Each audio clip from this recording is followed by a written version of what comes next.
Well, welcome, ladies and gentlemen, to this week's episode of Roundabout Sports, presented by Interstate 70 Sports Media, where our passion is our profession. I'm the maestro, Jeremy Karp. Thank you so much for tuning in. And alongside me is America's favorite umpire, but doesn't get paid like it, Hollywood James Knox. Oh man, you've got something new every week, don't you? I love it. How you doing, James? Doing good. I'm tired, but doing well. Well, that's wonderful. I'm sure you're doing a lot better than I am after little rough Sunday. I tell you that right now. Oh gosh, it's heartbreaking. I'm still heartbreaking over this collapse, man. I I don't even really know what to say. Like I wish that I could console you. Like I felt bad for you. I know you watched the strike zone the other night.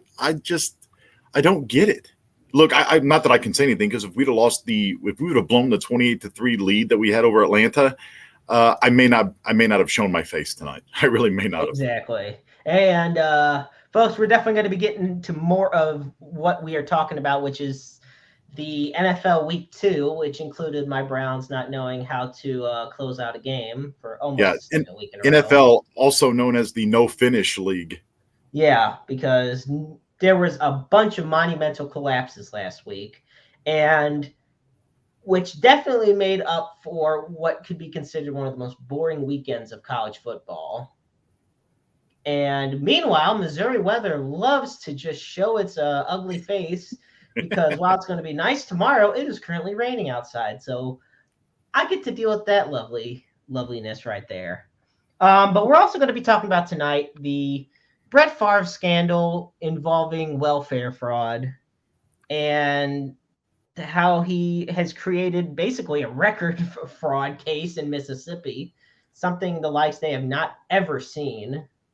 Um, and we're also going to be talking about tonight the Triple Crown Watch. Now, James will be keeping us posted on that while Paul Goldschmidt and Aaron Judge have a chance to both make history this year. And it's looking more and more likely Aaron Judge will be the one to make history. Yeah. He just hit his 60th home run last night, which hasn't been done since Roger Maris hit his famous 61 home runs in a season.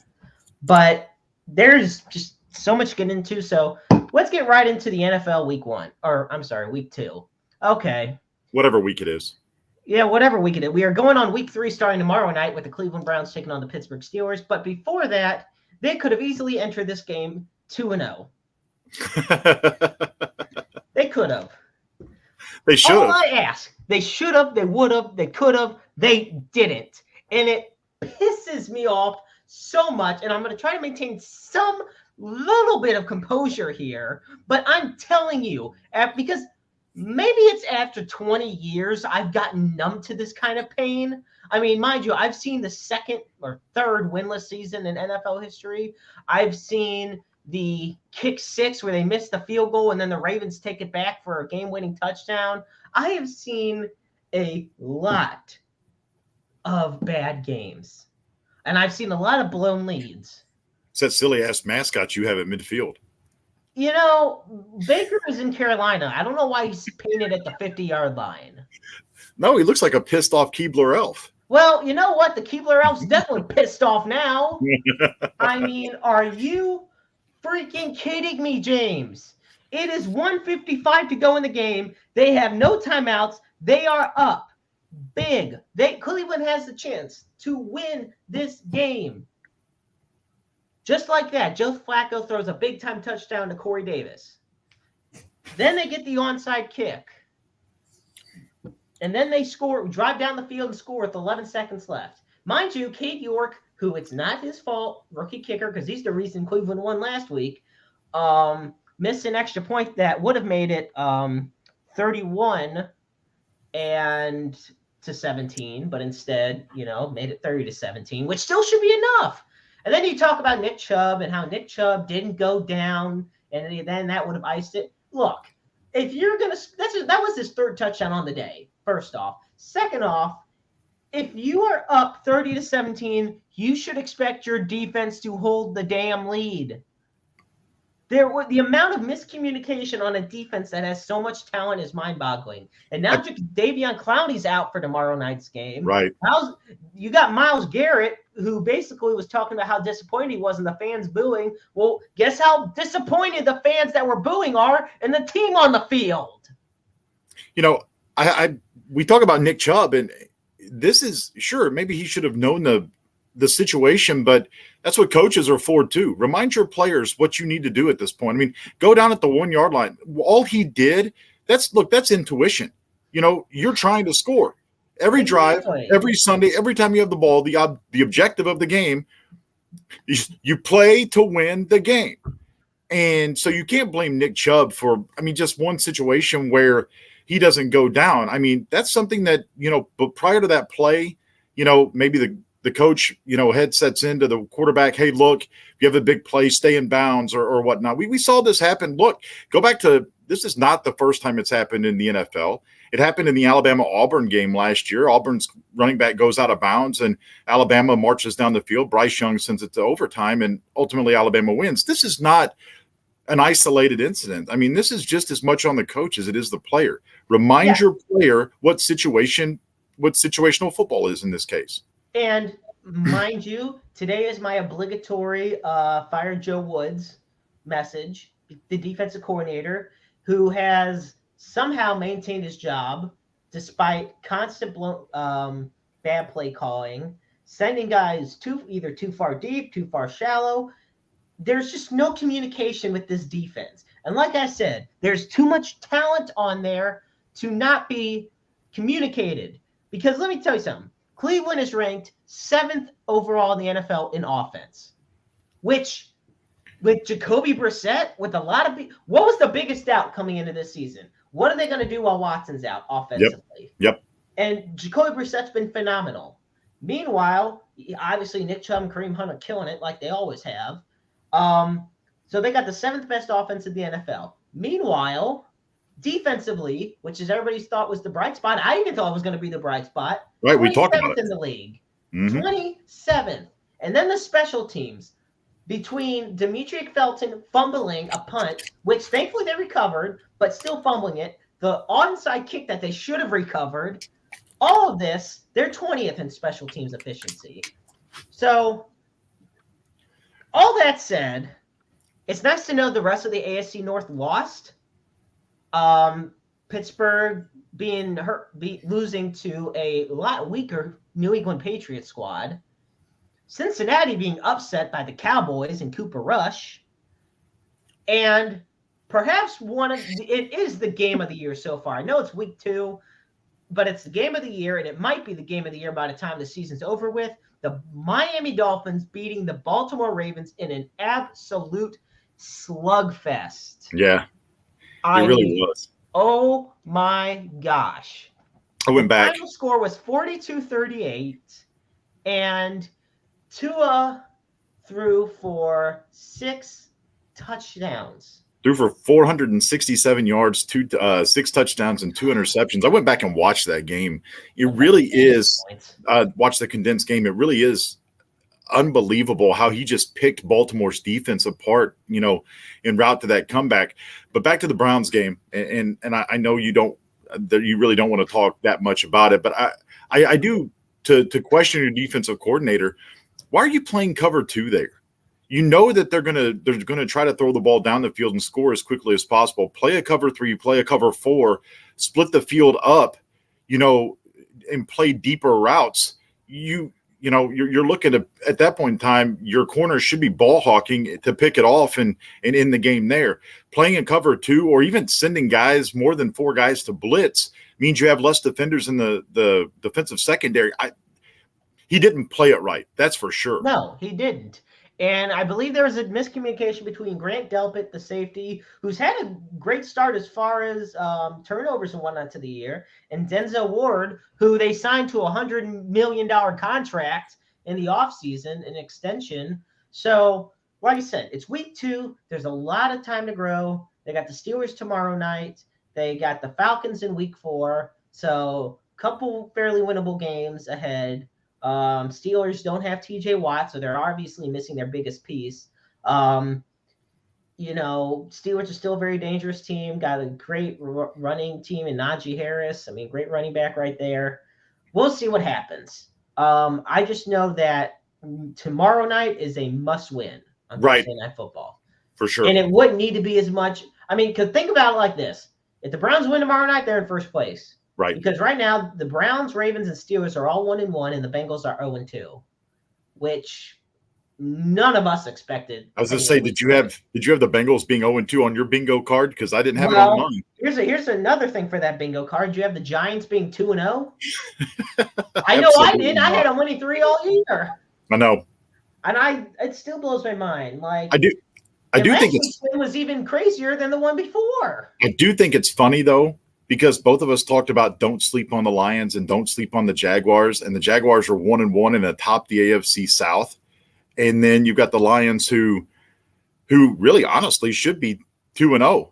But, they fell to the Eagles in week 1. But I'm telling you, a lot of these teams that we thought were going to be sleepers, I mean, the Jaguars shut out the Colts 24-0. Yeah. There's another 0-2 team right there, the Colts. Right. And the Jaguars are at the top of the division. They look pretty good. Jaguars are looking pretty good right now.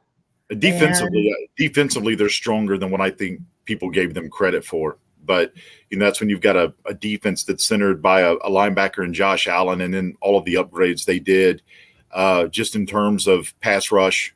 And their first overall pick, Walker, the kid out of Georgia, nobody thought was going to be as good as he was. But the kid in week 1 had his first sack, his first turnover, and his first interception all in the same game.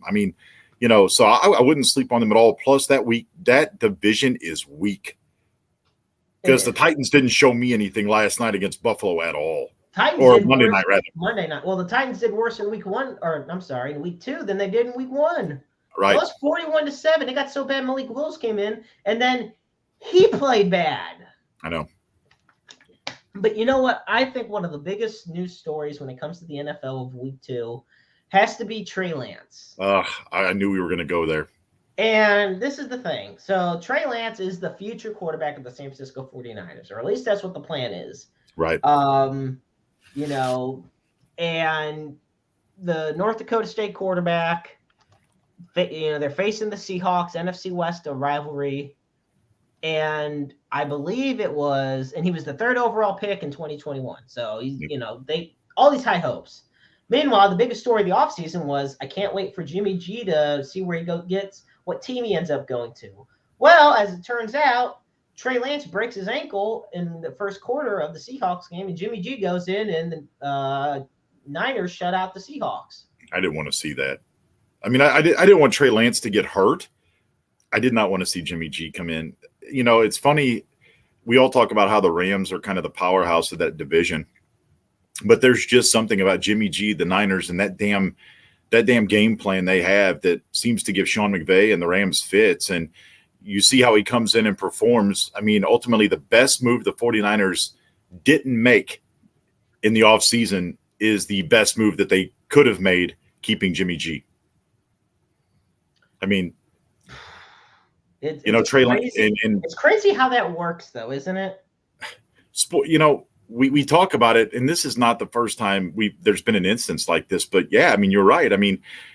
Jimmy G, just the quiet guy, goes about his own business. Apparently, there were some rumblings in the locker room even after the loss against the Bears in week 1 that the players are like, well, look, hey, we're a better team when Jimmy G's under center, and not the entire locker room wasn't behind Trey Lance. And he unfortunately the first offensive drive of the game for the Niners, he breaks his ankle. Has successful ankle surgery on Monday. And, all the while, Jimmy G is leading them to a big-time win over the Seattle Seahawks. So, I think the Niners are going to be a better team than what everybody thinks, especially now that Jimmy G is the starting quarterback again. This certainly changes our outcome and our prediction for how they may play this year. I think, they've already beat the Seahawks once. The Rams had them in week 4. For the first time on Monday night in San Francisco, and for some reason the Rams cannot beat them in San Francisco. So, there's no telling what's going to happen, but I think it flips the NFC, especially the NFC West, on its head. Well, it's interesting because, look, Jimmy G is a winner. You're just a couple bad coverages away and a couple passing miscues away from the Niners beating the Chiefs in the Super Bowl. And that's not a discredit to Mahomes and the Chiefs. The Chiefs are a powerhouse in the AFC and the NFL. But we're just taking into perspective how good that Niners team was 3 years ago. And here they are. Jimmy G's back in the picture. The majority of your weapons are healthy. Deebo Samuel is one of the best dual threats out there. Brandon Ayuk, George Kittle still doing amazing. Jeff Wilson's filling in the role for Eli Mitchell nicely. So, I legitimately hate Deebo Samuel. Yeah, I think the Niners are a great team that people just despise. I don't know, it cracks me up. Well, but it's true. Like the fact is the reason I hate him is because he's so damn good. He's hard to stop. I mean, that's the legitimacy of it. I mean, look, when the Rams were in St. Louis, I mean, we all hated the 49ers. I mean, you couldn't get over that hump until 99, and even after that, every time San Francisco would come into town, I mean, you throw the records out the window because it seemed like the players played harder to beat them just because they were despised. Yeah. This has been a wild week too, man. I'm telling you. It really has. And then what about the Eagles being 2-0? You have the Eagles who are going 2-0. Hey, yeah. How about the Eagles going 2-0? One of my favorites for this. Yep. So I'm off to a hot start on that. I'll take it. But what I was actually going to get to yet is what is it with Mike Evans in cheap shotting Marshawn Lattimore every chance he gets? About him, huh? Marshawn Lattimore is in Mike Evans' head. Living and I rent-free. get such a kick out of it. So Mike Evans, the wide receiver of the Buccaneers, has been suspended one game by the NFL for fighting with Saints defensive back Marshawn Lattimore. And, the Buccaneers soundly beat the Saints. No surprise there. But nevertheless, once again, Evans just couldn't contain his temper and just what's funny about that is Tom Brady's the one that started the fight. Yeah, but he's the golden boy. You ain't gonna suspend him. Well, and that's kind of you didn't suspend Aaron Donald when he was swinging helmets. True. That's what Mike Evans said too, and I'll censor it. He's like, what the blank do you want me to do? It's Tom blanking Brady. Of course he's going to defend his quarterback. Well, yeah, and that's what you have to. I mean, in a way, you have to defend your quarterback. Maybe a different way of going about it than going Rocky Balboa, but you do got to stand up for your quarterback, especially when he's the GOAT. And I hate saying it like that, but it's Tom Brady, man. I feel like the guy's going to get 90,000 passing yards before he retires, which is absolutely asinine to think about. I'm just wondering how many tablets he owes the Buccaneers. You know what, though? I'm going to tell you something about him and breaking Microsoft Surface tablets. It's a good marketing commercial. If another company wants to prove that their tablets are better, just say ours won't break when Tom Brady throws them. True. Yeah. Shatterproof. Brady proof. There you go. So yeah, it has been just a wild first couple weeks of the NFL. Biggest team that has surprised you so far, James? Good or bad? First we'll do good. We'll do good. Both. We're going to start with good. First team that surprised you in the good way. Man, it's got to be the Philadelphia Eagles. It's got to be the Eagles. Jalen Hurts. I'll tell you what, that team. I don't know what it is. Jalen has matured enough now to know when to run and when to throw, but them signing A.J. Brown, you're seeing Devontae Smith take another step forward. You've got Miles Sanders and those guys in the backfield. It's got to be the Eagles for me, the Philadelphia Eagles. And we both had them winning the NFC East, so I don't know if we should be surprised, but they just look all around just one of those a tough team to beat that's going to be there in December. First for me, New York Giants. Okay. I'm telling you right now. It's no secret I predicted them to lose 14 games this year. I only had them winning 3. Well, we're heading into week 3 and they've already won 2. Right. They're one of the few undefeated teams left in this league, and it just blows my mind. And I love the energy they have. That's the thing I love most about the Giants, because, mind you, they won last week without Kayvon Thibodeau. True. You know, and he's supposed to be the defensive breakout star that this team has. This is not a team of Pro Bowlers and like Hall of Famers and stars. This is just a team that loves football, that has a coach who cares and fires them up. Brian DeBoer has made it clear he is wanting to change the culture there. And so far, he's done a great job. Did you see the statement he put out to season ticket holders and those who would be attending the Monday night game this coming week about wearing white? And, you know, thanks for all the energy you bring to MetLife Stadium. That's a good one. I didn't think about them. I think an honorable mention one has to be the Miami Dolphins as well. Yeah. And let me tell you, go for it. I didn't realize how loaded they were at the wide receiver spot, but Jalen Waddle, you've got Tyreek Hill, you've Mike Gesicki as the tight end. They are absolutely loaded at the skill position. And then Raheem Mostert in the backfield. Man. Look, and their head coach, I mean, McDaniels, I mean, the kid that comes from San Francisco, he looks like he should be doing my taxes instead of coaching an NFL team. I mean, that you know, I sit and more I think about it, maybe they're the team I'm most surprised with, and instead of the Eagles, is that Dolphins team, because Tua has definitely taken a step forward. Tua has surprised me, definitely. The dynamic offense that Mike McDaniel is leading is just phenomenal to see. Yeah, definitely though, the Giants will be the team that I'm most surprised about in a good way. In a bad way, this one for me, maybe for you, there's one that's a no-brainer. For me, this is a no-brainer. It has to be the Bengals. Okay. It has to be the Cincinnati Bengals. Honorable mention was the Colts. That's where I'm going.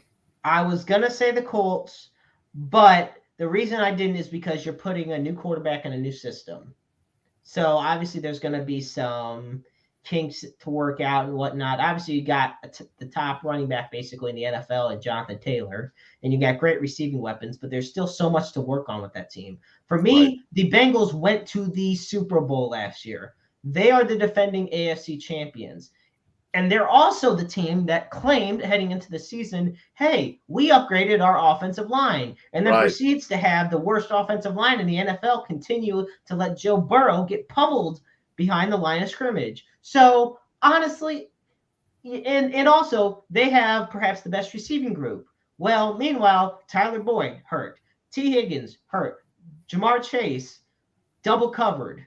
They don't have as great a tight end as they did when CJ Uzomah was there. The Bengals are looking rough right now. And like, you know, we said it multiple times and we'll continue to say it. It is just week 3 now. But, you know, consider this our not so early, or I'm sorry, too early, but not too late predictions or whatever you want to call them. But the way I look at it, the Bengals, this is a huge game coming up in week 3 because they look like they have regressed. I don't know if it's an AFC title hangover or something, but they are facing the New York Jets week 3. Jets are 1-1 right now against the AFC North. Which is funny because in week 4, the Jets get to play the Steelers. So their first 4 games, all against the AFC North. But no, the offensive line is the biggest issue here. There was no reason they should have lost to the Steelers in overtime. Right. Because there's no reason Joe Burrow should have had that bad of a game. Even though Minkah Fitzpatrick is an elite safety. You know, you are the defending AFC champs. You're at home, and you get embarrassed the way you did to where it had to take a monumental comeback, and even then you still lose. Then you go and face off against the Cowboys, who literally do not have their prize quarterback, who have Zeke, who's been struggling, who don't have Michael Gallup, who Dalton Schultz is hurt, who don't have Amari Cooper anymore, and you lose 20-17. So to me, the Cincinnati Bengals, I understand with the Colts. The Colts are disappointing because with the weak division they're in, there's such high expectations. Right. The Bengals are in a much tougher division, but at the same time, I think they're more disappointing because they boasted about all of the improvements they made in the offseason, and none of it has shown just yet. Right. And you're right. Here's what I'm going to say, and I think this encompasses a lot of these teams that are struggling that we didn't expect to struggle early on. One, Joe Burrow, don't forget that he did have an appendectomy over the offseason, so he didn't get training camp time. But that's the other thing that we're kind of going towards, I think, in the NFL is look at some of these teams that are struggling offensively. I'll talk about the Rams. The Rams have struggled at times. They certainly struggled in week 1 against Buffalo. We didn't play Sean McVay didn't play his starters at all in the preseason. And we're starting to see that more and more across the league just because you don't want to see, season-ending injuries to your superstar players. So, I think that's where you're seeing teams sputter on offense. I mean, obviously defense is a little bit easier to learn in terms of offensive plays, and the defenses have been ahead of the offensive well. Right. So, I mean, I think that being early on, I think there at point in time will be a regression to the mean across the league, but you can't win a championship in September. However, you can lose one in September. And these teams that are 0-2, Cincinnati, Indianapolis, these teams that are expected to do big things, you're going to dig yourself a hole so deep early on that you're not going to be able to dig out of it. And when you lose to these teams like whether it's a Jacksonville or a Detroit or a Philadelphia or a Miami, you're just feeding them and giving them more confidence. And they're seeing what is working because their star players and their skilled players and their quarterbacks did play in the preseason. And I think that's where you're just seeing things are ahead. I think in the next couple of weeks, we'll see things regress to the mean, but you're right. Cincinnati needs to win this week. If not, they go 0-3. And for a team that said, well, we're going to protect our quarterback, they have not done a very good job of it at all. No, they haven't. And remember, with Cleveland facing Pittsburgh tomorrow night, whoever wins that game is going 2-1. Right. And, the Ravens have obviously they lost in a heartbreaker, but let's not take away how great they've looked so far this year. And in week 3, they'll be facing the New England Patriots, who snuck by Pittsburgh, but they're dealing with a lot of injuries of their own. So here we go from Jags history, wondering, do you think the Jags will beat the Colts in week 6? I think if the Colts don't get their what together, I think they will.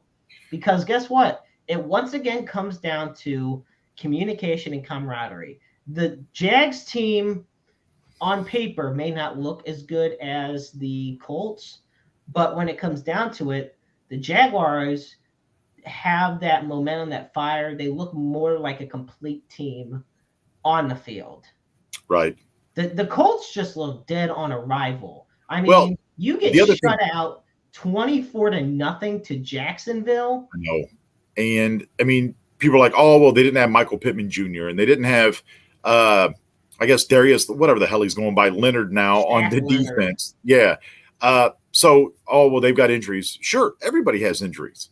It's how you overcome them. And right now, man, Doug Peterson you could just tell like Trevor has taken a step forward.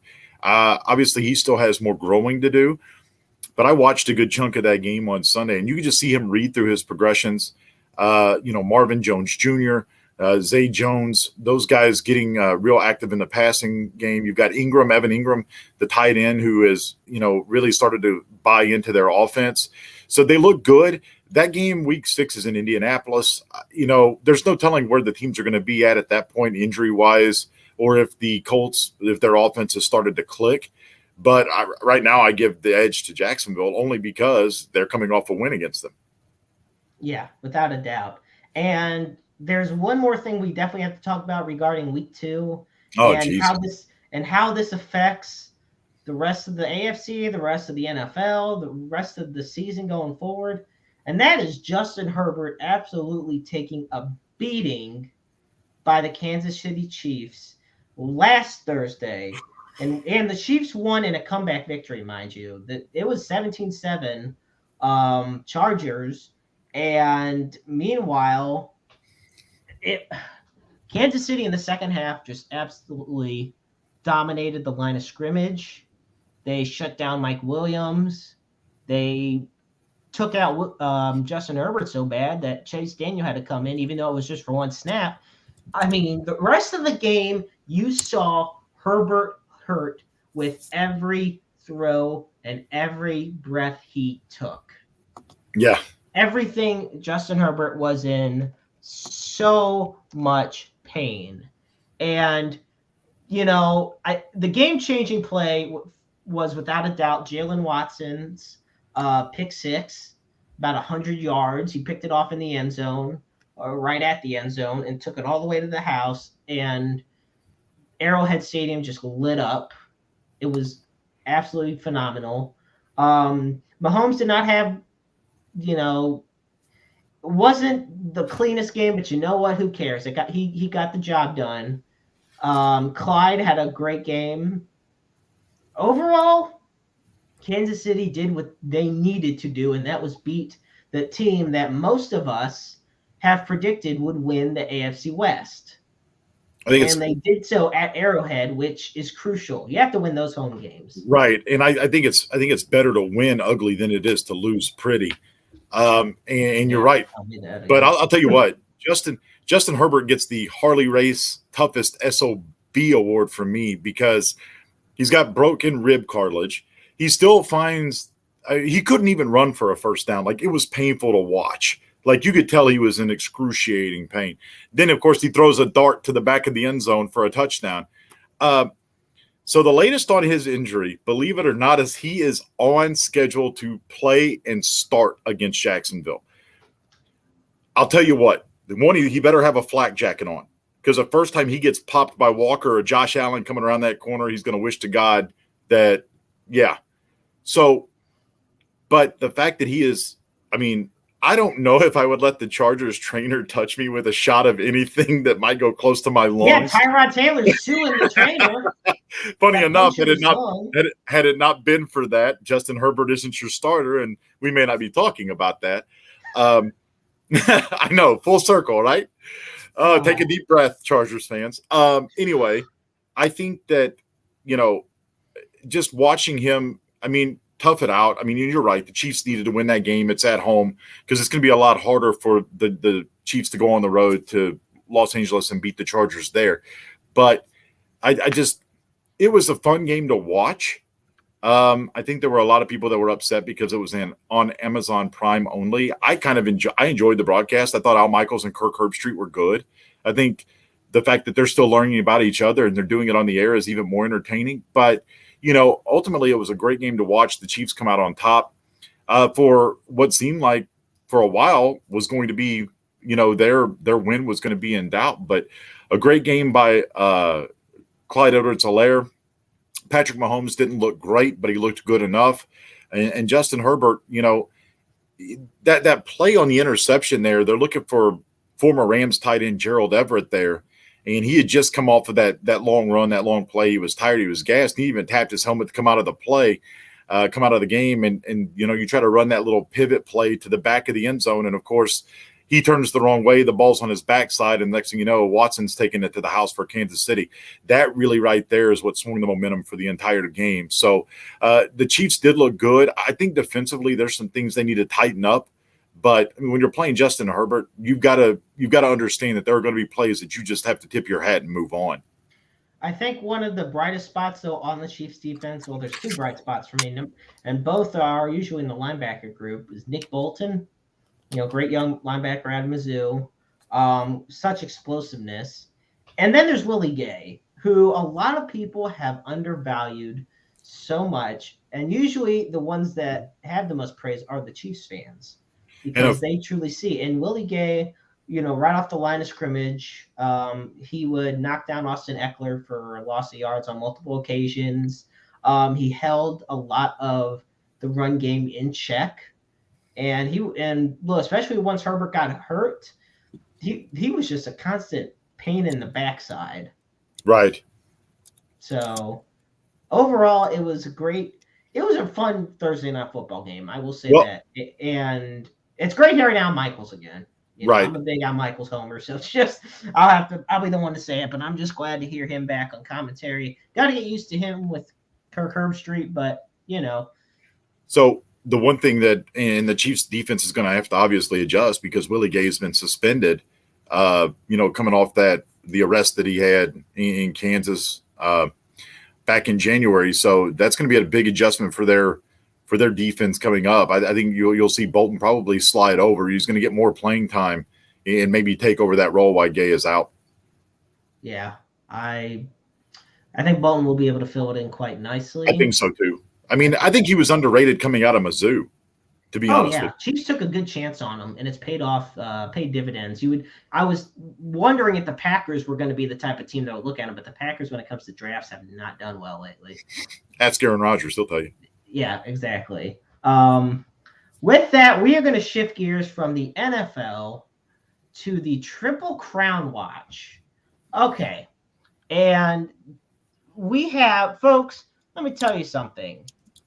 The Triple Crown is when basically in baseball you lead the league in home runs, RBIs, and batting average. Obviously, there's one for the American League and one for the National League. The difference is it's happened in the American League a lot more than it's happened in the National League. I don't know what they're doing in the American League to make it more common, and I'm not acting like this is something that happens all the time because it hasn't, but let's put it this way. The last time it happened in the American League was 2012 with Miguel Cabrera. The last time it happened in the National League was 1937 with Joe Medwick. So something, and Stan Musial was one home run shy once of the Triple Crown.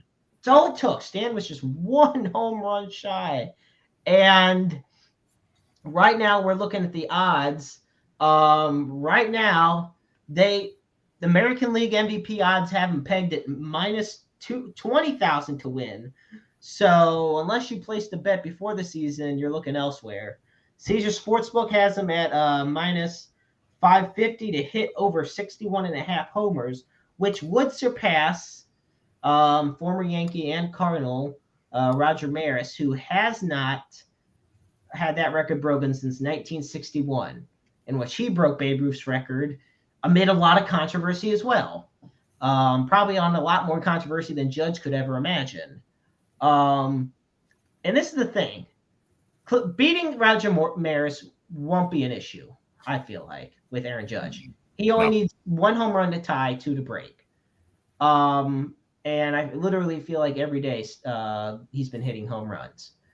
Meanwhile, there's no doubt he's going to win MVP. People can say what they want about Ohtani, and I think Ohtani provides to do what he does for the Angels is more impressive than what Aaron Judge does for the Yankees in the grand scheme of things. But I'm not saying that that Judge should not be MVP.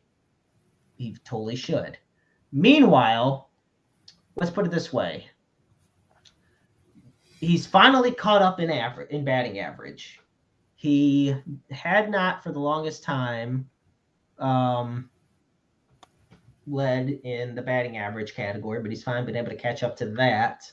By the way, I just now put it up as we're nearing the 40-minute mark, but I do have to say it. Welcome to Roundabout Sports. I'm the maestro, Jeremy Karp, alongside Hollywood James Knox, and we are currently in the midst of talking about our lovely Paul Goldschmidt from the St. Louis Cardinals, as well as Aaron Judge of the New York Yankees, and their quests to become Triple Crown winners. Meanwhile, we've talked about how Aaron Judge is doing good so far, and we're going to delve more into it. Paul Goldschmidt, though, James, and I know you have the details on this, it's a lot more of an uphill battle for Goldschmidt. He's definitely there, but he's not there. If that makes sense. And unfortunately, over the last 2 weeks, Goldie's gone into a bit of a slump, actually a lot of a slump, and has seen his league-leading batting average fall to 322. He's still has the 35 home runs and the 112 RBIs, but he's fallen behind in all three categories. And for Goldie, he'll sit and tell you that it doesn't matter to him, and I believe him. I mean, I don't think he's out for milestones. He just wants to win. But we've seen those go hand in hand. When Goldie's been on fire and Goldie's really produced, the Cardinals have won ball games, and they're obviously struggling now. But, you know, for him, I mean, just think about like going 5.5 months, almost 6 months into a baseball season and being at the top of every category. And that's what makes it so damn tough to do is, you know, you're talking about a guy, Goldie, who is going to play 157, 155 games. And, you know, it's easier, you know, I guess in the DH era, it's easier to get off your feet and not play defense. But because Goldie is so, you know, vital to your defensive lineup and how good he is at first base, he's also doing both. I mean, he's going to win. There's a good chance that he's going to win another Gold Glove this year. He's going to be the National League MVP.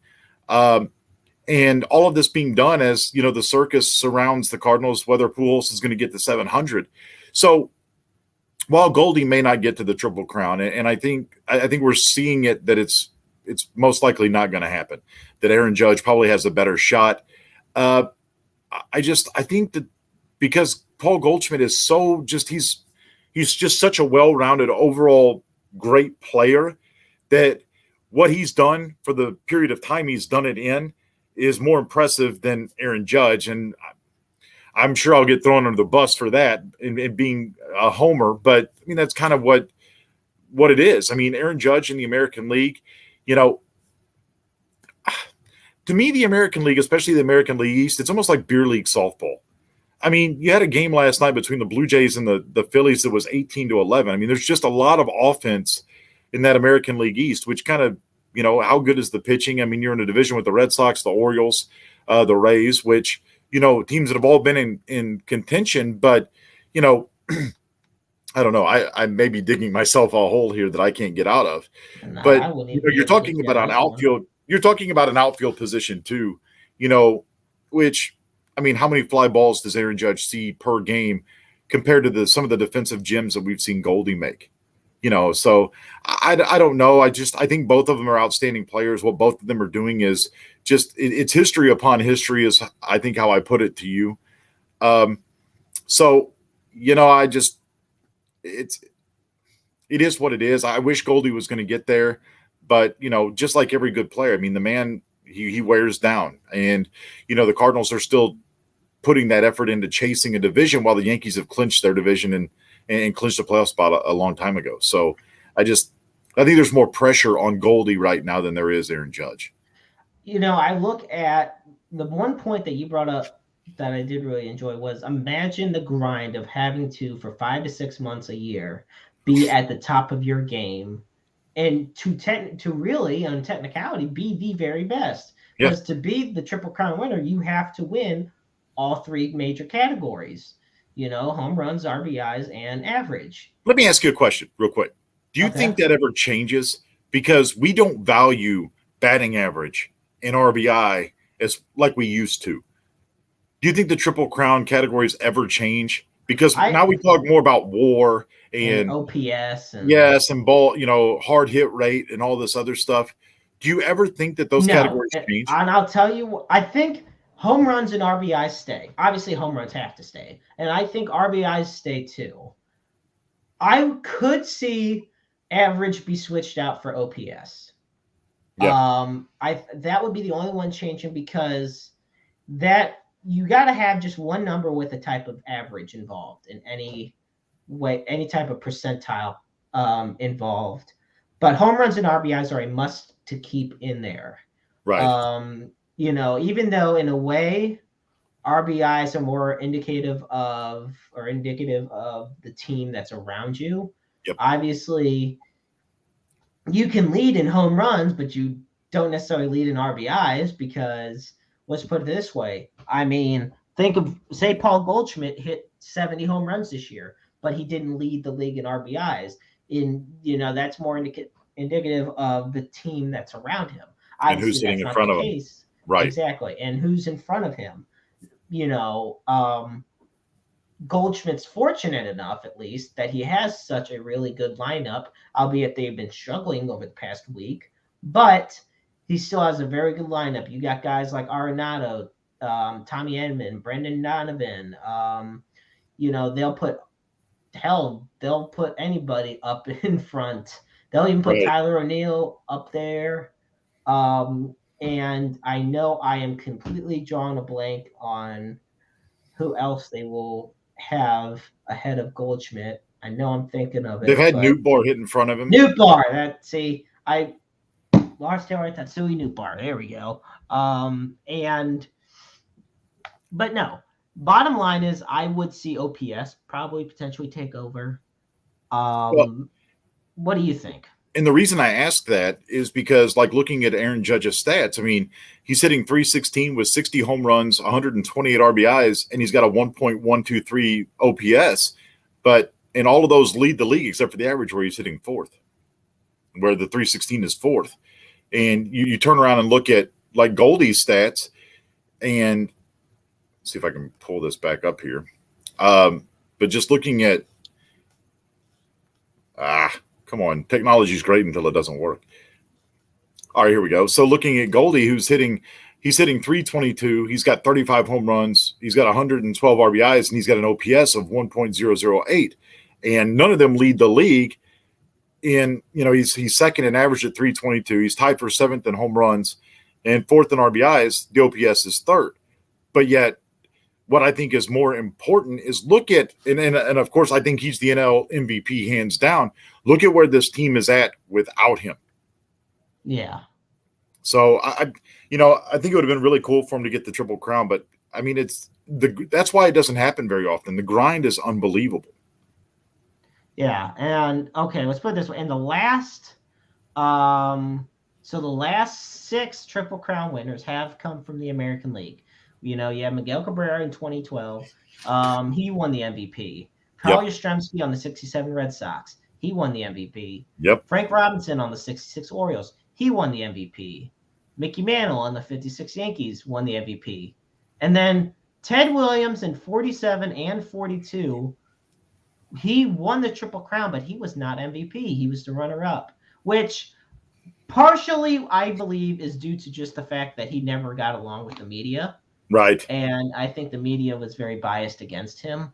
So, to be a 2-time Triple Crown winner, nevertheless, you look at, like I said, you want to look at the National League, go all the way back to good old 1937 for Joe Medwick with the St. Louis Cardinals, back during the years of the Gas House Gang. And like I said, I don't know what makes it so, like I said, I don't know what makes it easier in the American League than the National League. It's one of the hardest feats to accomplish, nevertheless. And I think it's historic because normally we don't see 2 players going for the Triple Crown at the same time, as close as they are, as Goldschmidt and Aaron Judge are currently. And I think the big thing, though, is Aaron Judge, regardless, is going to make history. Yep. He's just one of a select few to have hit 60-plus home runs in a season, and he has done so with ease. And despite their second half sputtering, the New York Yankees are still one of the top teams in the American League. And in many ways, many just consider it to be them and the Astros to see who goes to the World Series. Right. Although I will not sleep on the Guardians.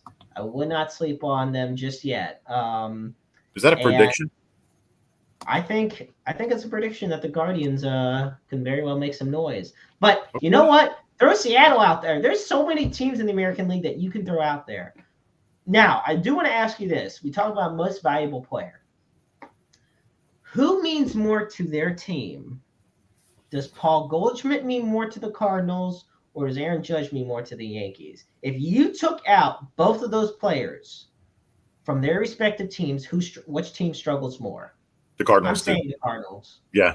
And I think it's hands down. I mean, that's what makes Nolan Arenado so good, and I think that's what makes Paul Goldschmidt so good is they protect each other. Goldie hits in front of Arenado, so you don't want to walk Goldie to get to Arenado, and yet you're so worried about not making a mistake to one or the other that ultimately the pitcher ends up making a mistake. It just, they complement each other. And now that you've added Albert Pujols to that mix, Pujols hitting him fifth protects Arenado. So, and you would like to say, well, if Tyler O'Neill could stay healthy, which hell, I might have a better chance of winning the lottery, but if Tyler O'Neill could stay healthy, he could protect Albert in the sixth hole, and it lengthens your lineup. But so, yeah, I think you take Goldschmidt out, the team struggles more. The Yankees have Giancarlo Stanton, DJ LeMahieu's coming back this week. That'll lengthen their lineup. Harrison Bader made his debut last night. I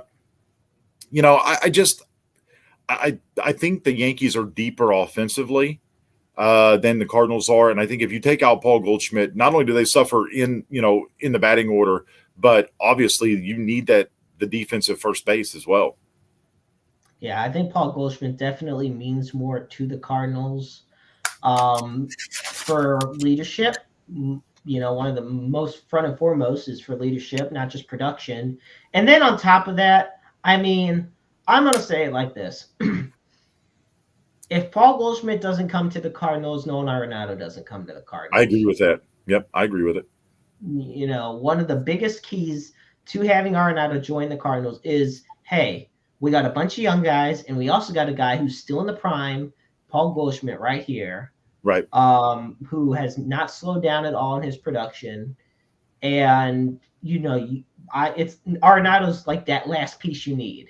Yeah. He's like that last piece you need to really make them a contender. Then you find out you do need some help in the rotation and everything. But look what they've done with that. Quintana, Montgomery, they've gotten Hudson actually putting out a really good start.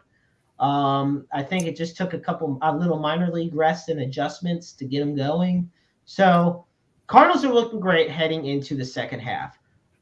Now we do have, it's not so much just now breaking news, but it is from earlier today, and that is the Kansas City Royals have fired President Dayton Moore.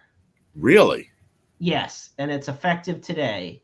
JJ Pasillo, according to John Sherman, the Royals chairman and CEO, during a news conference, quote, effective today, Dayton Moore will be leaving the organization, and JJ Pasillo will be responsible for the baseball operations of the Royals.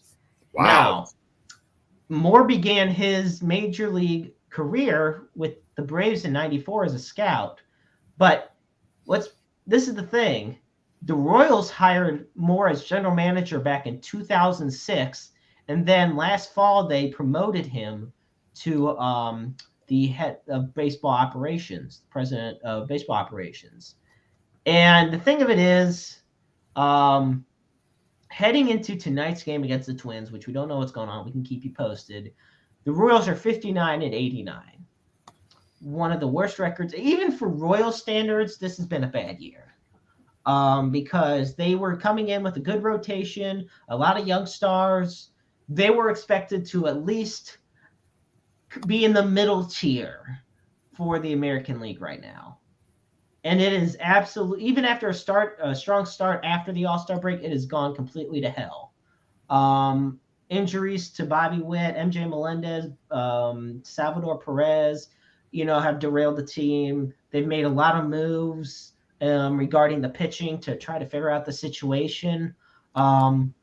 Meanwhile, for manager Mike Matheny, the Royals announced back in March to exercise the club option on his contract for the 2023 season. So Matheny, regardless of what's happening, is going to stick around for at least another year.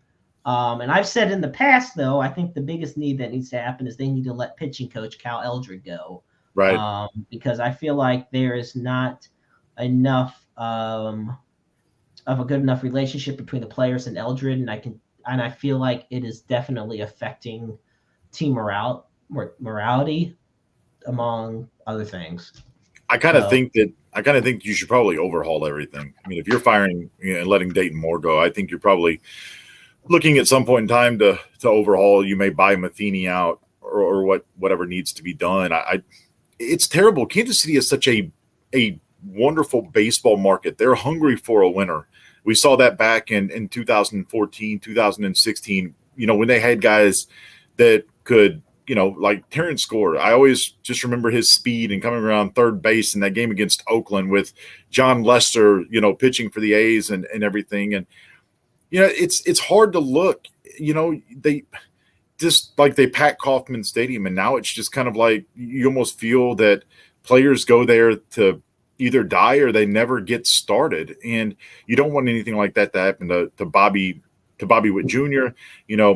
AJ Melendez is a great player. RJ Melendez is a great player to watch. Yeah, well, hell, I'm trying. Okay, no, I mean, but seriously, it's a great baseball market.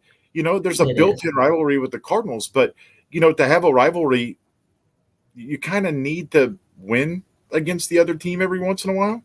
Yeah, well, if you ask the Royals, they won at the most important time. But nevertheless, that was back in 1985. But no, this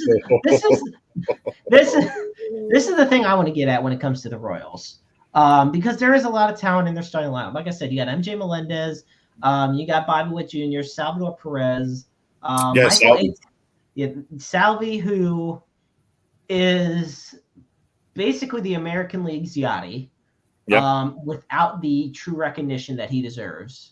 You got Hunter Dozier, you got Michael A. Taylor, but then you look at some of the pitchers. So Zach Greinke, who just yesterday became the 7th pitcher in Royals history to reach 1,000 strikeouts in his career. Yeah. And he's 4-9 this year with a 4.21 ERA. Then you got Daniel Lynch, another usual solid pitcher, 4-11 with a 5.14 ERA. And the absolute worst example here, and it breaks my heart always having to read his stat because he is probably has some of the worst luck of any pitcher, Chris Bubic. Yep. He is 2-13 with a 5.81 ERA. Is that good? I mean, you'd be the ace if you were on the Detroit Tigers. True. And you'd be the future if you were on the Washington Nationals. Nevertheless, and then hang on, there is one other question I wanted to put out there. Their right fielder, Kyle Isbell. I mean, there's just a lot of talent on this Royals team for them to be 59-89. So it goes, and they're wasting the talent, and this proves it goes beyond the players on the team. It definitely is a management issue, whether it is a Matheny thing, an Eldred thing. Maybe firing Dayton Moore is the move that needed to be done. There's a loyal Royal fan base in Kansas City. And on top of that, the Royals are not only facing issues on the field, they're facing issues about their field. Yeah. There's a lot of issues going on about what are we going to do with Kauffman Stadium, which to me is one of the most beautiful stadiums I'm a fan. Ever go to. I think it's absolutely gorgeous. I would say this may be a conversation for a different time, but we could take these teams like the Royals and like the Angels and all of this talent that's being wasted and put them on one team. I mean, you'd have Salvador Perez behind the plate. You'd have Mike Trout. You'd have Shohei Ohtani. You'd have Bobby Witt Jr. You'd have, all of this talent. I mean, you can even look at some of the guys on the Nationals. I mean, Lane Thomas, who the Cardinals sent to Washington last year for John Lester, when you traded him over, I mean, Lane is quietly having a good season, but everything's quietly because the Nationals are terrible. And that was obvious when they sent Juan Soto and Josh Bell to San Diego, and nobody wants to go play in Washington. Just to ask Eric Hosmer. But I mean, you look at the whole situation, like how many of these teams, I mean, the Marlins have a ton of talent. Pablo Lopez, he is an ace. He would be an ace on a playoff team, if not a World Series team. Guys like Sandy Alcantara, all of this talent, some that's been sent there by the Cardinals. But, if we did that and took all of that talent that's being wasted and put them on one team, I mean, it's just amazing to see how bad a team can be and for how long. The Marlins, every time they win, they would blow things up. The Royals haven't been good in 6-7 years.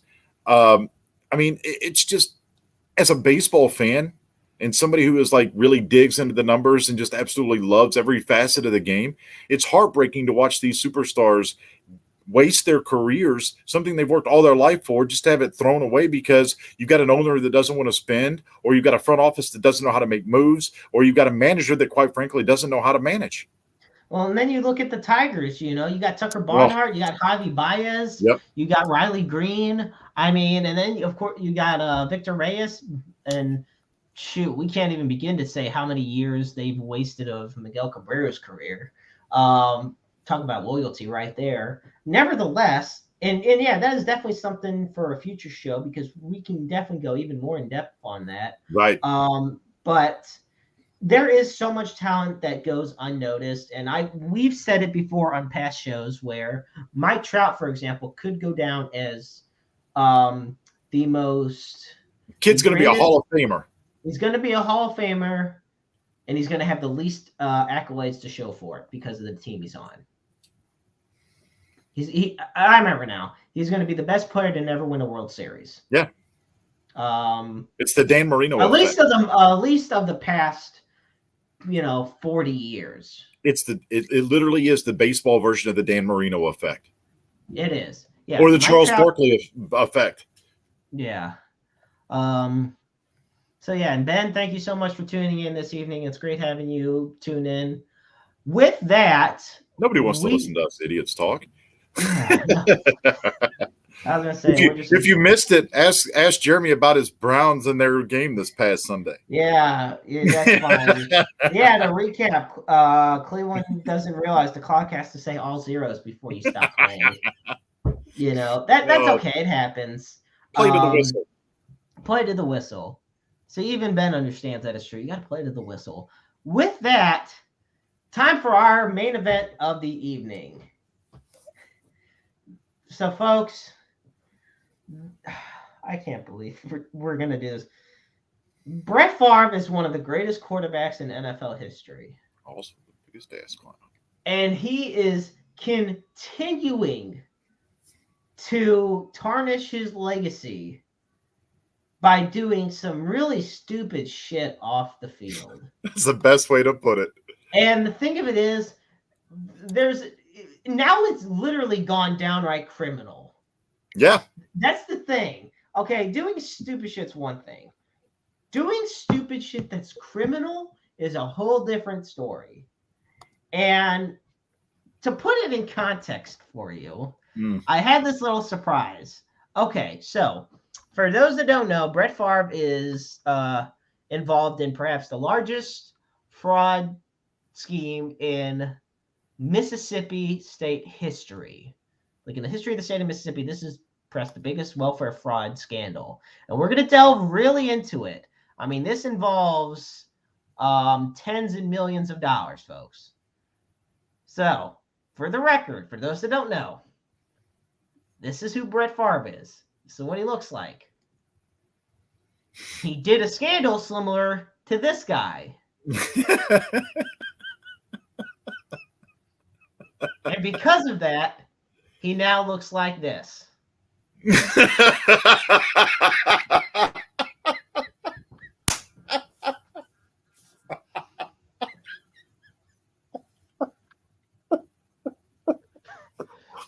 Was that the surprise you had for me? Yes. Oh my God. I told James I had a surprise for him, and I was not no going to tell him what swiping. it was. Oh goodness. Oh my gosh.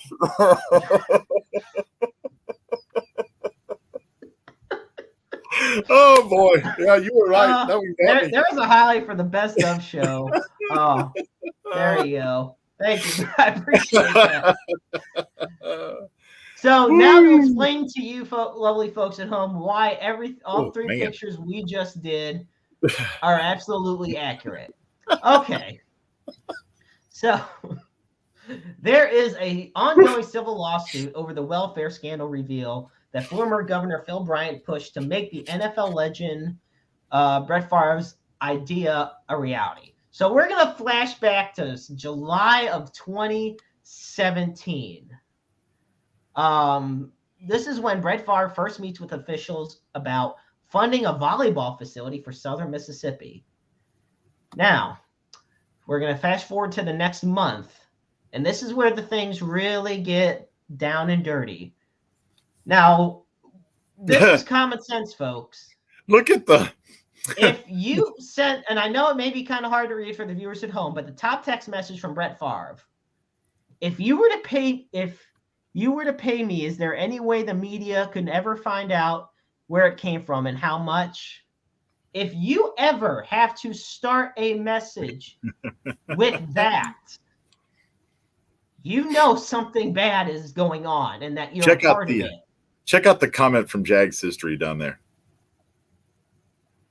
Jag's History says Brett Favre is now her repo man from WWE. And because of that, I am going to put the repo man from WWE on here. That way, you all know exactly what kind of context we're talking about because we like to have fun. Why the hell not? All right. So remember. Oh, God. Okay. So this is Brett Favre. This is the repo man.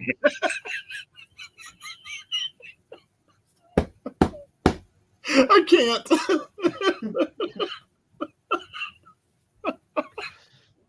Take the damn picture down, Jeremy. I gotta quit laughing. Oh man, because it's yeah.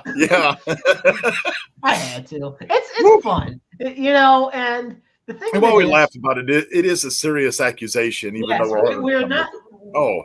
The situation is 100% serious. Yeah. And we're just.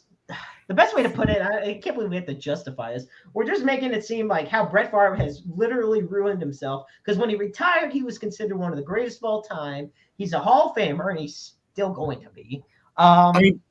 But it's his stuff that he's been doing since 2008 that has given him such infamy. Yeah. It somehow involves texting. Always.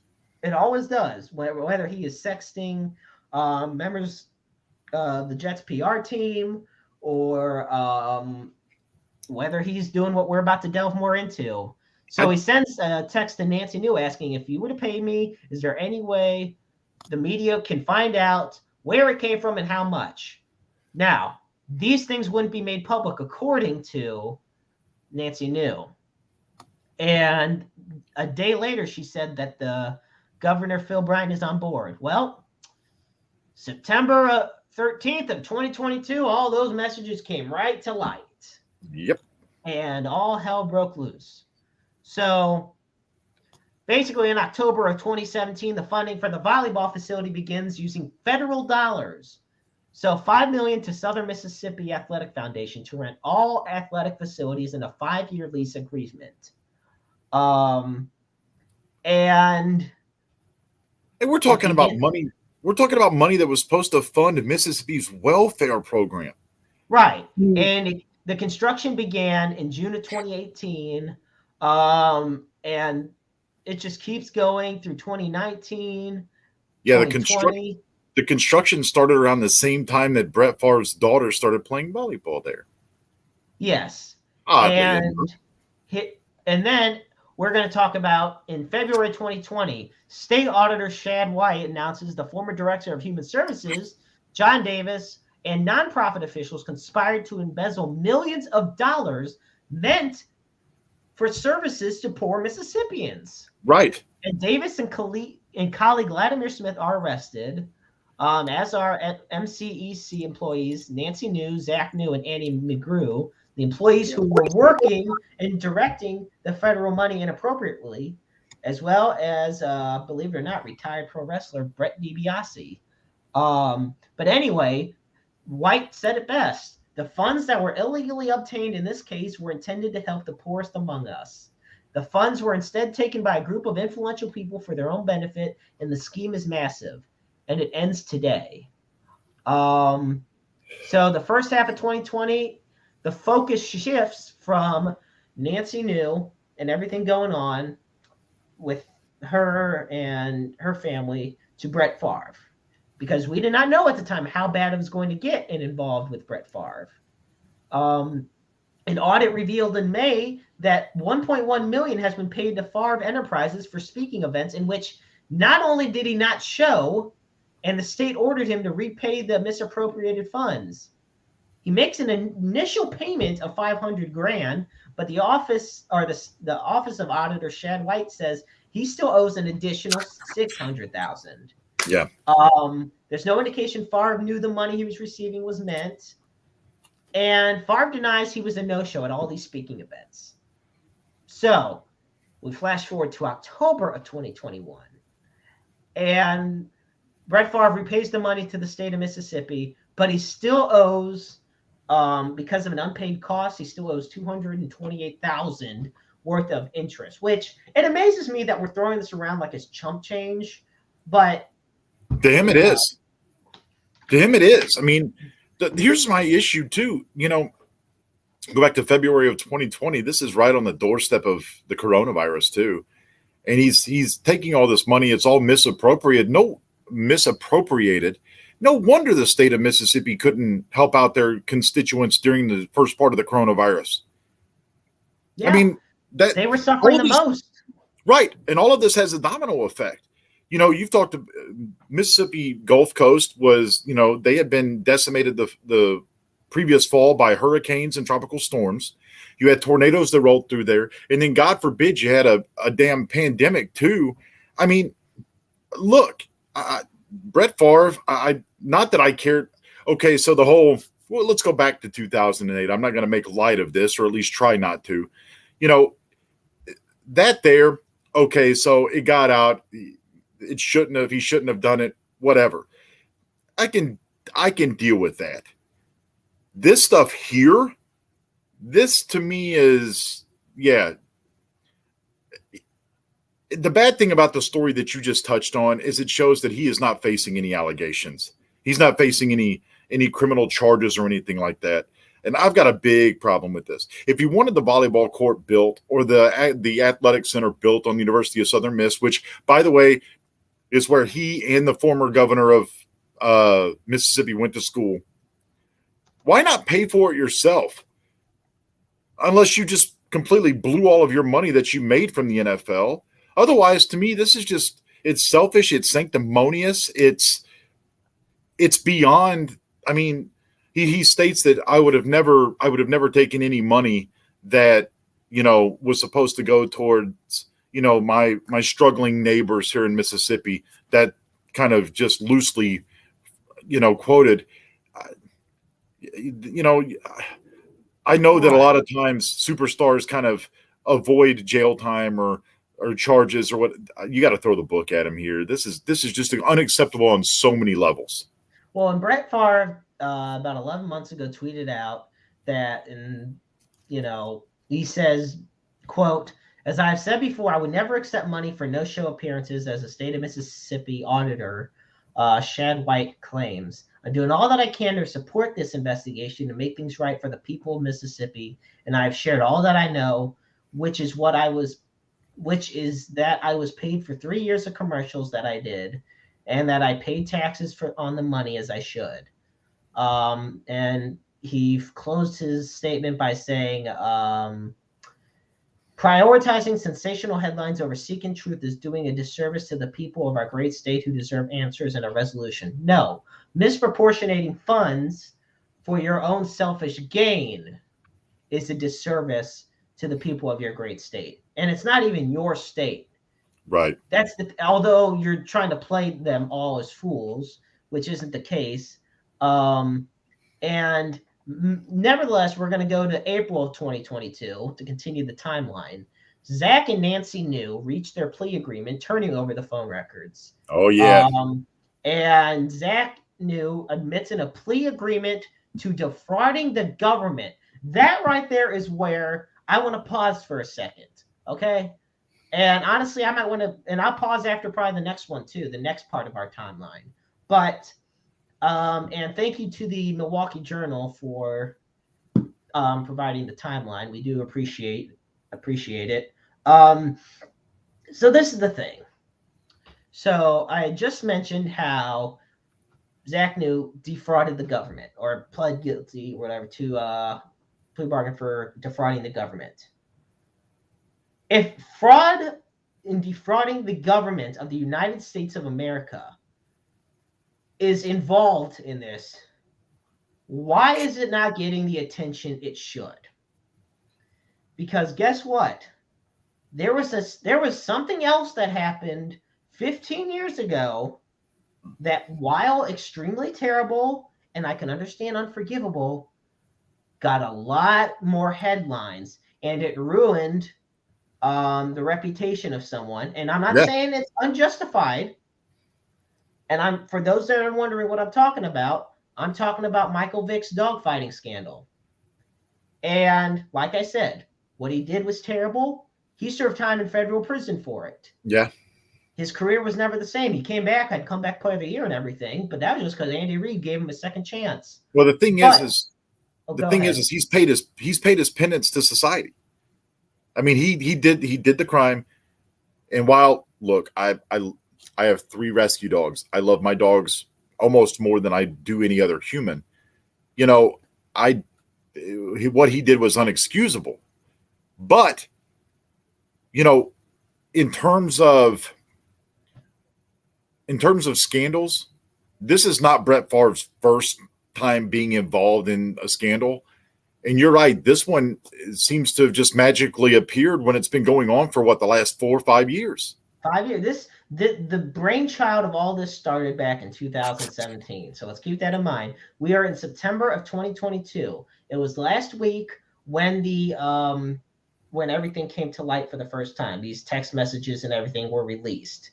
But it wasn't until 2022. Meanwhile, this has been going on since 2017.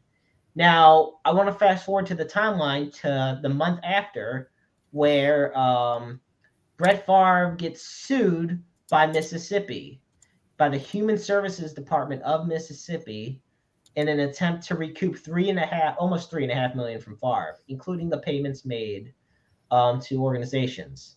And it just gets so much more dirty than this, because we go back to this month. The texts that we had showed you earlier, as well as a lot more, were unearthed. More insight into Favre's communication with the officials and everything. And I think you had mentioned it before we had gone on the air, but Brett Favre's biographer, Jeff Pearlman, posts on Twitter he'd asked people not to read his 2016 book, Gunslinger, calling Brett Favre a bad guy. You know, meanwhile, look at all the humanitarian things that Michael Vick has done in response after his crimes. Yep. But look at how vilified he was. Look at how hated he was. I mean, folks were wanting him just dead after what he did. And even more when he came back to the Eagles.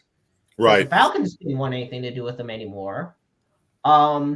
So, and I'm actually upset by the fact that there is a discrepancy in the media coverage of it, because yes, I'm not trying to, in a way, say one's worse than the other, but especially, you know, somebody who freaking loves animals like crazy. But at some point, defrauding millions of people, including the government, should get a little more attention than a guy running a dogfighting scheme.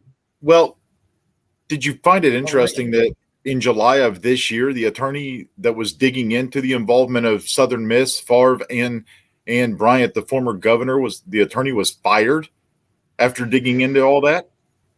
See, there's so much behind the scenes, just political going behind the scenes. And at the end of the day, we know what Favre's done is bad, whatever the full extent of it is. And he needs to pay every penny for what he's done. Right. Like, you know, and to some people, or to some people like athletes where hundreds of thousands of dollars and millions of dollars are just chump change. Those that are struggling, those after tornadoes and hurricanes that don't have homes, those that can't afford to get proper care when dealing with illnesses like pneumonia or COVID-19, or any other types of treatment. The people that are stricken in poverty, Mississippi is one of, if not the poorest state in the nation. That's exactly and where I you was are going. just stealing from them. It's Yep. not. This is what Brett Favre and those involved with him with this stole from the poorest of the poor, and they don't give two shits about it. And that's the most disgraceful thing of the entire case involved. Right. I mean, you said it. I mean, that's exactly where I was going to every point you just made, that the fact that you are stealing from people who are already poor to make yourself look better, or to build an athletic building with your name on it. And, he's such a wonderful, booster to the school and whatever. You're right. The fact that you are stealing from poor people to make yourself look better when those people cannot support themselves, that they depend on the government, that they depend on welfare systems and programs in the state of Mississippi to help survive day to day. You are the scum of the earth. I mean, it is the absolute worst of the worst. Yeah. Let me put it to you this way. And as far as poverty right now, the poverty rate goes, Mississippi's poverty rate, 19.6% of Mississippians are at or below the poverty line. Now, flash forward to 2000, or flash backwards, I'm sorry. Flash back to 2012, which was just 5 years before this started. Because keep in mind, 2017 is when all this began. Yep. When the foundation, when the blueprints, all this were laid out. In 2018 was when construction began.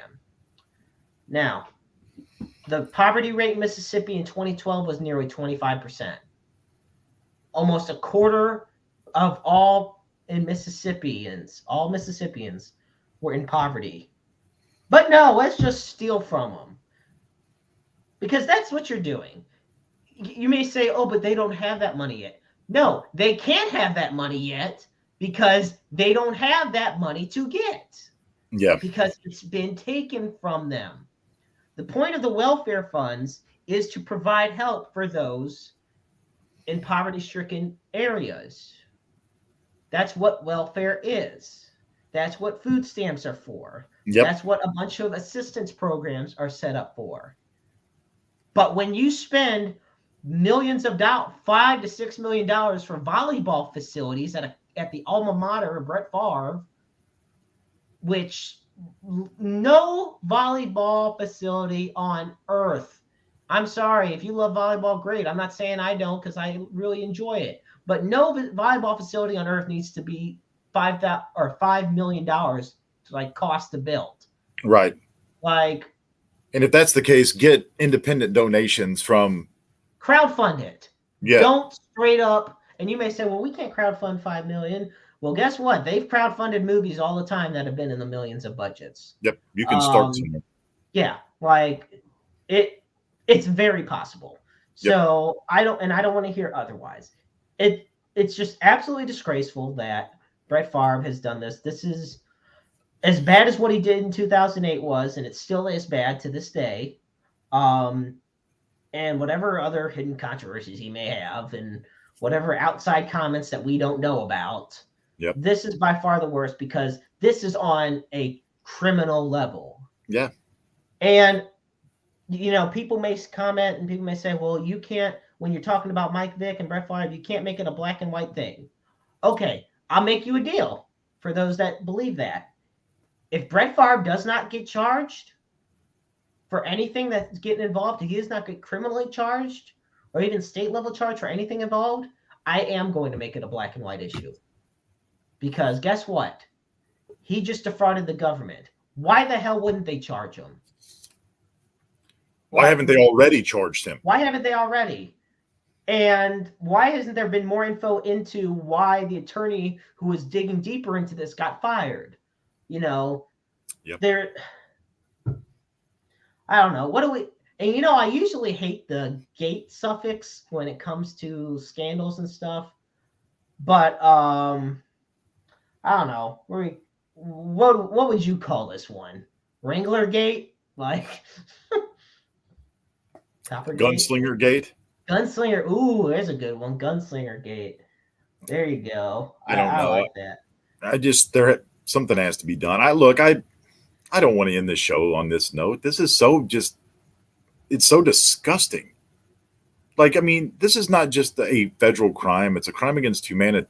Just humanity. I mean, it's just sad, and not for Favre by any means necessary. But my God, I feel sorry for the people in the state of Mississippi who needed the help and couldn't get it because all of this behind the scene political bullshit was going on. I mean, that's what this comes down to. I mean, if that's the case, then somebody's going to get like one of those federal subpoenas, and that never ends well, you know? Yeah, and Brett Favre is, of course, vehemently denied every allegation as far as his no shows of his public appearances. He's made it clear, I was a good little redneck. You know, I showed up to all my hay festivals and everything, did everything I had to do, all the county fairs. No. Yep. And it's been proven that he hasn't. Right. It's pretty easy, but see, this is the thing. This is a simple thing to where you can say yes or no. Because if there's witnesses that went to that event and he's not there, okay, there, you just got hundreds of people that said, yeah, no, he didn't show up. Yep. That is because if it's a meeting behind closed doors, obviously it's going to be a very controversial case of who's he said, she said, or he said, or whatever. But when you go to a public engagement, or in Favre's case, not going, you know, so we're going to see the latest developments and as time goes on, and I'm sure by next week more is going to come out, but it is just unbelievable how one of the mighty has fallen, you know, because it used to be the worst thing that Brett Favre did, even before the sexting scandal in 2008, was just him coming back and retiring all the time. Yeah. You know, and now this is not a football. This is as far from a football issue as you can get. This is a human rights issue. Yeah. This is like the right to live, practically, as far as folks that are struggling every day to put 3 meals on the table, and find work, you know. So I really feel for everybody in Mississippi that has been affected because of this. And I do hope justice is served for all parties that are involved in the situation. With that, you know, James, you brought it up perfectly. You don't want to end the show on a sad note. What the hell? Why would we do that? What are we, the in memoriam segment? No. Which, I mean, then again, if we were, we would get that right, unlike every single award show ever, which never gets it right. True. And come on, Emmys. How do you leave out Olivia Newton-John? Like, come on, man. Anyway, nevertheless, you know, there's one thing I look forward to every year. Or, you know, here's something, and it does involve the Emmys in a way, but it's not about the Emmys. And I was talking about this to a coworker of mine earlier today, and I want your thoughts on this. Okay. Why do the ESPYs exist? To give us something to watch when there's nothing going on All-Star Week baseball. Okay. The only things, the Jimmy V Award, yep, and the Arthur Ashe Courage Award, yep, are the only awards that I have I care enough about, I think are just wonderful in every way, shape, or form, have had some of the best speeches you could ever hear. But what is the point of a sports awards show if the point of sports is to win championships and be the best at said sport? Because we live in a participation trophy society. Like, and that drives me nuts. Yeah. I've never understood the point of that. I've never understood the point of the ESPYs. Then in the past couple years, when they've done something related to it, I didn't even know it was on. I didn't even know what was going on. So, well, the thing is they tape them the like Sunday before, and like before they air them, you already know who's won all the awards. It's pointless. Yeah, and look, we got. I'd rather watch the Slammies. Yeah, we got We got the Emmys, the Grammys, the Emmys, the Tonys, the Grammys, the Oscars, the ESPYs, the People's Choice, the Screen Actors Guild, the BETs, the Country Music Awards, the Golden Raspberry Awards, or the Raspberries, I should say, or the Razzies. We got the Kids' Choice Awards. I mean, and if I'm missing one, put it the Slammies, sure, put that in there. If there's any others that we're missing, be sure to put it in there because I know we are definitely missing about 1,500. Oh, well, I mean, I'm sure I said Golden Globes already, but yeah, you said wait a minute. It's not just the Emmys, it's the primetime Emmys and then the daytime Emmys. Like, how many more do we need? Like, we're going to have the Monday Night Football Awards, the Sunday Night Football Awards, best Sunday night sports game. No. That's what the NFL honors are for. There's the NFL honors. And then you have the MLB Awards show. Then you have the NHL Awards that's hosted in Vegas. You got the NASCAR Awards. I'm just saying. You got the Heisman Trophy award ceremony.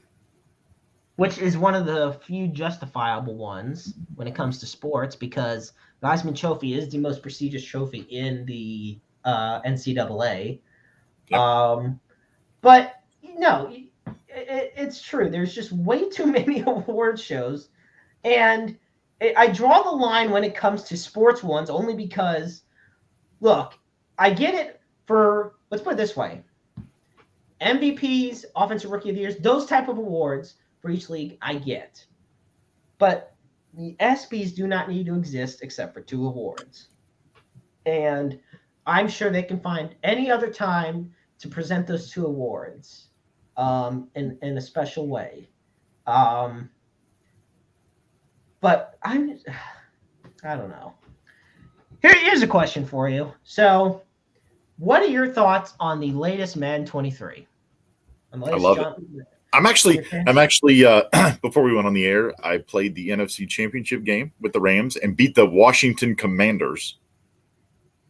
But I played the Baltimore Ravens in the Super Bowl, like when we get done. Do you feel that it has really been improved upon over the last few Maddens? See, I do, but I have a next-gen system. Same. So we both have the PS5. Right. I feel that it definitely has. Like a lot of people who are still like on the old generation of systems say that they don't feel it has. It's just been like the roster update, like they complain about every year. I think it has. I love the field sense that Madden 23 brings. Yeah. And, it's interesting.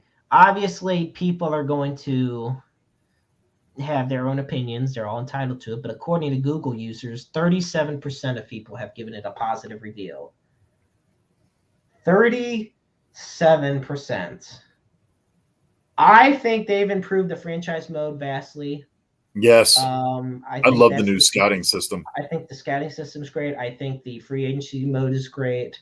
But you know what? It makes me miss the days when there was a vast variety of games to choose from when it comes to sports. I agree. I miss the 2Ks. And I know we're going to delve into this in another show. I miss 2Ks. I miss MVP baseball. I like when you could build your own. Well, and they brought that back, kind of, sort of. It's really hard to do on MLB The Show to like build a new stadium and do like everything so detailed because like the scaling is unbelievable. Like I appreciate them making it as realistic as possible, but my dumb ass can't figure it out. So no, I'm really looking forward to the NHL 23 game that comes out. I cannot wait to see the engine and how that's going to look. Yeah. So I bought WWE 2K22. I usually don't buy wrestling games. I was impressed by it. And I'm really, really looking forward because this time next year we will have the NCAA game out, football-wise. So and that's what Jags history just said, matter of fact. I'm looking forward to that. And it's supposed to be built. It's supposed to be built on the next gen Madden engine, so that'll be really interesting too. This is definitely a later episode, or for the latter rather, because I mean we could go and talk about this stuff all day long. But I'm with you. Like I miss the 2K stuff was great. Do you remember the ESPN 2K football game? Yes. remember Oh my ESPN. God, that game was so good. ESPN's, and I remember, believe it or not, here's one that I always got a kick out of. NFL Blitz Pro. Now, Yes. this one where you could dive into the coaches, the benches, Yep. water jugs, knock everybody over. Those were always fun replays to watch. So, yeah, that's definitely something we're going to do down the road. And, this is our way of bringing out positivity from the somberness and discerning disrespectfulness of Brett Favre from the previous segment, but it's just the way it is, And that's kind of how life is. Yeah. He's a clown. Yeah, absolute clown. One more question for you, James, before we close up shop for this evening. Yeah, what you got? All right. Heading in, we are just a couple weeks away from the end of the regular season in Major League Baseball. Yes. Okay. Well, when looking at the wild card standings, right now, top 3 teams in the wild cards get in. Right now, for the American League, it is Toronto, Seattle, and Tampa Bay. Behind them is the Orioles and White Sox and Twins. Those are the ones with the best chances. Meanwhile, in the National League, the National League, you have the Braves, the Padres, and the Phillies. And then behind them, honestly, the only 2 teams that have a chance are the Brewers and the Giants. Right. So my question to you is, this for anybody tuning in at home, do you see those wild card standings changing? I wish they would in the American League, only because I am cheering so hard for the Baltimore Orioles to be a wild card team and a playoff team this year. Unfortunately, man, I just don't know if they have enough like in the gas tank to keep going and to make it or to push the Rays out. In the National League, the Giants, I think, don't make it. The one team I could see is the Brewers. And I think a lot of that has to do with how the rest of this Padres series shapes up between the Cardinals and Padres, and if the Phillies continue to play well or if they fall off. But it would not surprise me if that wild card series at Busch Stadium, the first full weekend in October on the 7th, 8th, and 9th, was the Cardinals and the Brewers. And if so, the anxiety would be through the roof, because the Brewers and Cardinals have given each other hell this year. Well, and I'm not really interested in facing Brandon Woodruff, Corbin Burns, and Freddie Peralta, or whoever else they want to throw at you in that third game. Well, yeah. You already know if the Cardinals face the Brewers in the wild card, it's Corbin Burns game 3. Yep. Because whether or not Milwaukee is down, they're going to straight up, they're going to throw everything they got at you.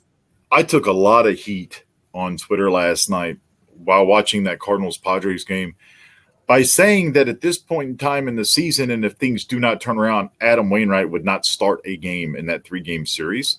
And boy, did I take a brow beating. But right now, he has really struggled his last 4 starts out. I can't give him the ball. I know that he elevates his game come playoff time. But if I'm tied 1-1 and I'm going to a game 3 and the opposition is throwing a Yu Darvish, a Corbin Burns, or whoever the hell the Phillies have, where it's an Aaron Nola or whoever else that you're going to throw at me, there's a good chance you're either seeing Jordan Montgomery or I'm going to throw Jack Flaherty and the kitchen sink at you. I'm not throwing Flaherty. I could definitely understand with Montgomery, but I do the only reason I say Flaherty is because I'd at least let him throw 2 or 3 innings, and then after that, I'm going full bullpen. You would see Flaherty, you'd see Wainwright, you'd see Dakota Hudson. I'd throw everybody I could at you. Do you trust a bullpen game in the wild card against the Brewers? I do with the guys that you have in the bullpen that have swing and miss. This is all dependent on whether or not Jordan Hicks comes back too from his forearm tightness. I've got to have him in the bullpen. If I don't, then you may see Wainwright for 2 innings, Flaherty for 2 or 3 in the middle, or Hudson, depending on who's throwing better. And then I'm going Ryan Helsley. I'm going Cabby if he's back. I'm going Gallegos. I'm going anybody I can throw at you. And hell, throw Jose Quintana in there as well, because Quintana's thrown well when he's gotten the ball. I think if it comes to game 3, you're going to want to put your starters in there, because if you don't win that game, well, the season's over and it doesn't matter. So, question for you. Okay. Wainwright game 1 or game 3? I put Wainwright. I would put Wainwright game 3. Okay. I'd put Wainwright game 3. Would you put Michaelis in the rotation? I guess that depends on how Michaelis throws here in about 5 minutes. Yeah, I was thinking Michaelis game 2. Michaelis game 2, Montgomery game 1. Montgomery's had the best second half of any Cardinals pitcher. Okay. I think your goal is to want to start off strong. Adam Wainwright is still the ace of this Cardinals rotation until somebody else says and does otherwise. Right. Wainwright is still the ace. Now, you may sit, or I'll put it this way. It also would depend on who they put, the Brewers or whatever team they end up facing, put on the mound in game 1. Right. The matchup is what's most key. I do not put Michaelis against Corbin Burns. Unfortunately, Adam Wainwright versus Corbin Burns has not gone well this year. Montgomery versus Corbin Burns might be a good one. But see, that's the thing. The pitching would not be the issue in that game. The hitting would be the issue. Right. Corbin Burns is not affected by how Montgomery or Wainwright does. It's the fact that the Cardinals get 2 or 3 hits an entire start off of Corbin Burns. I know. That's the issue here. So no, I definitely, and it's something to really keep an eye on down the road, see how the health of the pitchers are going. And honestly, the only Giants aren't going to make it. Nope. The American League, I think Seattle's breaking their drought this year. Tampa Bay's on a bad losing streak right now. They've already lost 3 in a row. Baltimore's playing Detroit right now as we speak. So I see it where Baltimore could actually sneak up. They're only 4.5 back, but I'd love to see that. Oh, you absolutely bet your ass I would. I would love to see the Orioles be in the playoffs, even if it's, just the wild card. Just seeing them in there would bring joy to me.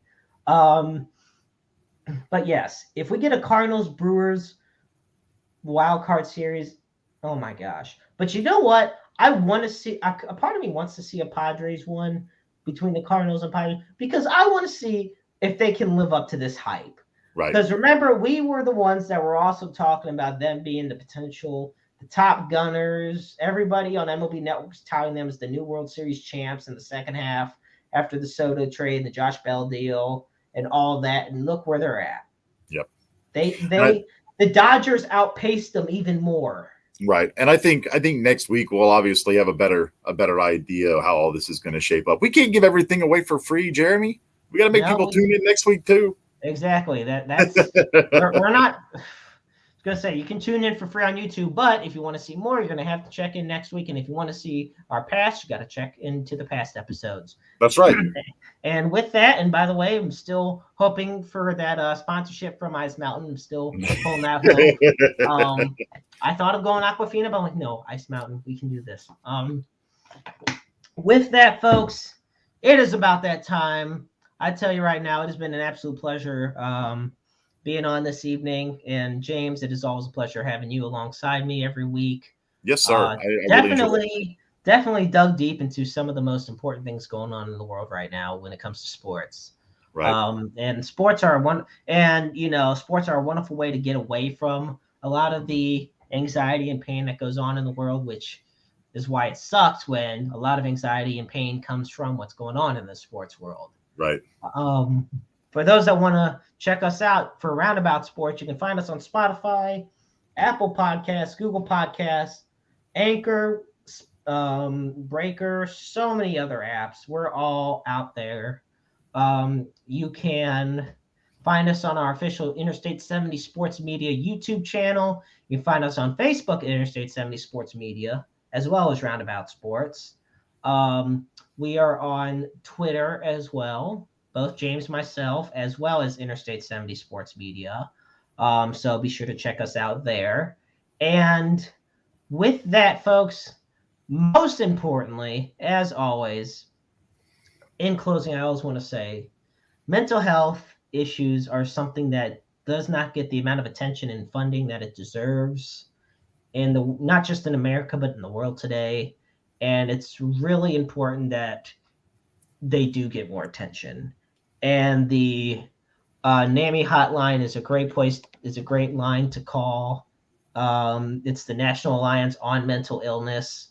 The line is open 24/7, and it's an advocacy group originally founded as a grassroots group. But the number for the NAMI hotline right here is 1-800-950-NAMI. That's 1-800-950-NAMI. And folks, also in this one, even more so, we always every week at the end of the show put up the Suicide and Crisis Lifeline. And for that, you just got to dial 988. It used to be a longer phone number, but they were definitely smart enough in shortening it to a quick reach hotline. It's just 988. It's open 24/7, 365, 366 on leap years. And understand that you're never alone. You're always loved. There's always somebody that cares about you. And, you are here for a reason. And I want to thank you all so much for tuning in this evening. It has been an absolute pleasure. We look forward to being here next week, live on Roundabout Sports at 7 o'clock Central Time. With that, I'm the Maestro Jeremy Carp. He's Hollywood James Knox. And remember, life is a book full of empty pages just waiting to be written in. Make your lives worth reading. Good night, everybody.